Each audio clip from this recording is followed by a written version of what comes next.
মোহাম্মদপুরের মতো একটা মানে কি বলবো যে অপরাধের আতুরঘর। এখানে অপরাধীর জন্ম হয়, নতুন নতুন অপরাধের জন্ম হয়। অপরাধের একদম পুরো সুন্দর একটা বাস্তুসংস্থান মোহাম্মদপুর। এখানে আপনি কিভাবে নির্মূল করবেন এই 200 লোক দিয়ে?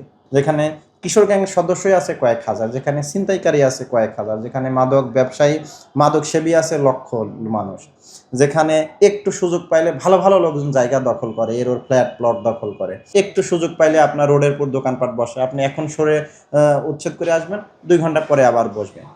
এই আমরা মাত্র 200-250 লোক নিয়ে কিন্তু এত এত অপরাধী দখলদার এদের বিরুদ্ধে ফাইট করতেছে।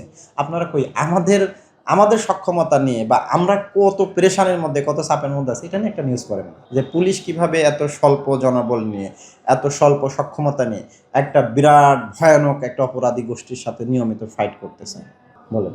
এটা নিয়ে আপনি একটা নিউজ করেন, তাহলে মানুষ জানলো। সবসময় এক পেশা নিউজ হয়তো আপনারা ধরুন আসেই প্রশ্ন করেন মোহাম্মদপুর অপরাধ নির্মূল হচ্ছে না কেন, বা মোহাম্মদপুরে চাঁদাবাজির ঘটনা কেন ঘটে, মোহাম্মদপুরে ছিনতাইয়ের ঘটনা কেন ঘটে।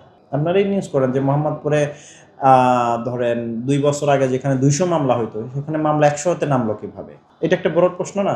যে আমরা কিন্তু গত 1 বছরে পরিসংখ্যান নিয়ে দেখছি আমাদের এভারেজে এখন মামলা হয় 100, আর অতীতে আমরা অতীতের বছরগুলোতে দেখছি এভারেজে মামলা হতো 200। তাহলে খেয়াল করেন আমরা অপরাধের সংখ্যা মোহাম্মদপুরে অফিসিয়ালি অর্ধেকে নিয়ে আসছে, অফিসিয়ালি অর্ধেকে প্রতি মাসে যেখানে পূর্বের বছরগুলোতে আপনার মামলা হতো মাসে গড়ে 200, এখন আমার অফিসিয়ালি মামলা হয় গড়ে 100। তাহলে অফিসিয়ালি একদম ডকুমেন্টেড আমরা মোহাম্মদপুরে অপরাধের সংখ্যা অতীতের চেয়ে অর্ধেকে নিয়ে আসতে পেরেছি। তারপরও একটা থানায় মাসে 100 মামলা হচ্ছে, তো দেশে এটা সেরা অপরাধের জায়গা।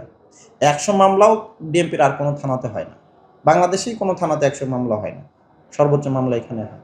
তারপরে সেখানে আমরা মামলার সংখ্যা অর্ধেকে নিয়ে আসছি, তার মানে আমরা 50% অপরাধ ইতিমধ্যে আল্লাহর রহমতে কন্ট্রোল করতে পেরেছি।